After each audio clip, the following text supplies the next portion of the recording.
Of this YouTube channel, जिसमें हम लोग पढ़ने वाले हैं 2024 के सेट नंबर 4 को। तो चलिए स्टार्ट करते हैं। यहाँ पर इनके बहुविकल्पीय प्रश्न चल रहे हैं, ठीक है। तो क्वेश्चन दे रखा है आपको 9th, एक क्षण की लंबाई का उसकी छाया से अनुपात 1:√3 है, तो सूर्य का उन्नयन कोण क्या होगा।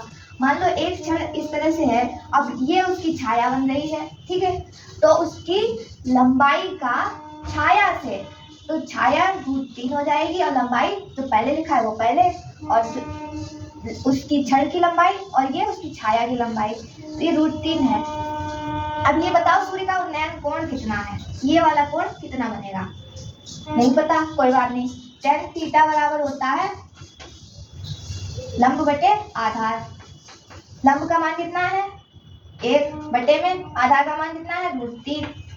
तो tan थीटा का मान कितने डिग्री पर 1/√3 होता है, 30 डिग्री पर। इसका मतलब है कि सूर्य का उन्नयन कोण कितना होगा, 30 डिग्री होगा। सीधी सी बात है।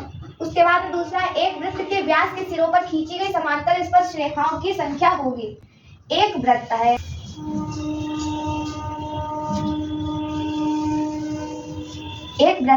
ये मान लो उसका केंद्र O है। यहाँ से मान लो हमने एक व्यास खींचा, ठीक ऐसे, तो यहाँ से एक यहाँ से टच करती हुई जा सकती है, एक यहाँ से टच करती हुई जा सकती है। इसके अलावा थोड़ी ना जा सकती है कोई भी रेखाएं, है कि नहीं। और ये दो समांतर रेखाएं खींची जा सकती हैं, इसलिए इसका आंसर क्या हो जाएगा 2। मान लो तुम इधर उधर खींच दो तो वो समांतर ही नहीं रह जाएगी। तो एक वृत्त के व्यास से जाती हुई दो समांतर रेखाएं खींची जा सकती हैं बस, ठीक है। इसके बाद में है 12 सेंटीमीटर त्रिज्या वाले एक वृत्त के 60 डिग्री के कोण वाले त्रिज्यखंड का क्षेत्रफल क्या होगा। मान लो एक कोई वृत्त है, उसकी त्रिज्या यहाँ से और यहाँ से 60 डिग्री का कोण बनाया जा रहा है, तो इस वाले क्षेत्रफल को बताना है आपको कितना है।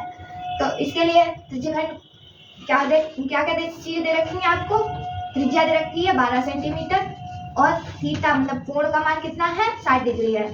तो फॉर्मूला होता है त्रिज्यखंड के क्षेत्रफल का πr² थीटा बटे में 360 डिग्री। तो पाई, क्योंकि आंसर में भी पाई का मान नहीं दे रखा है, इसलिए पाई को वैसे ही रखेंगे। r का स्क्वायर मतलब कि 12 का स्क्वायर कितना हो जाएगा, 12 गुणा 12। थीटा का मान कितना है 60 डिग्री है, गुणा में 60 डिग्री, और बटे में कितना है 360 डिग्री है। तो 60 से 360 को काटें कितनी बार, 6 बार, ठीक है। क्योंकि डिग्री यहाँ भी तो डिग्री से डिग्री कैंसिल हो गई। अब 6 कम 6, 6 दूनी 12, तो कितना बचा 12 गुणा 2 से 24 हो गया, और पाई संग में चल रहा था 24 पाई सेंटीमीटर स्क्वायर। इसका आंसर हो जाएगा, कहाँ पे दे रखा है, सी ऑप्शन में दे रखा है, इसको आप कलर कर लेंगे। उसके बाद में क्वेश्चन है, यदि एक गोले का व्यास d हो तो उसका आयतन कितना होगा। तो गोले का व्यास क्या रखा है d बराबर होता है 2r के, सबको पता है। तो यहाँ से जब हम त्रिज्या निकालेंगे कितनी हो जाएगी, d बटे 2 हो जाएगी, ठीक। r का मान ये हो गया त्रिज्या। गोले के आयतन का फॉर्मूला होता है 4/3 πr³, ये होता है गोले के आयतन का फॉर्मूला। तो 4/3 चलेगा, पाई का मान हमें चेंज ही नहीं करना है क्योंकि सब में पाई दे रखा है, इसका मतलब पाई का मान ही नहीं रखना है आपको। r³ r का मान कितना है, d/2 है, तो d/2 और d/2 3 बार लिख लेंगे, ठीक। तो 2 यहाँ पे 2 गुणा 2 कितना हो जाएगा, 4 हो जाएगा। तो इससे ये कैंसिल होगा, ये 2 से ये 4 कैंसिल हो गया, और ये d गुणा d मतलब dq।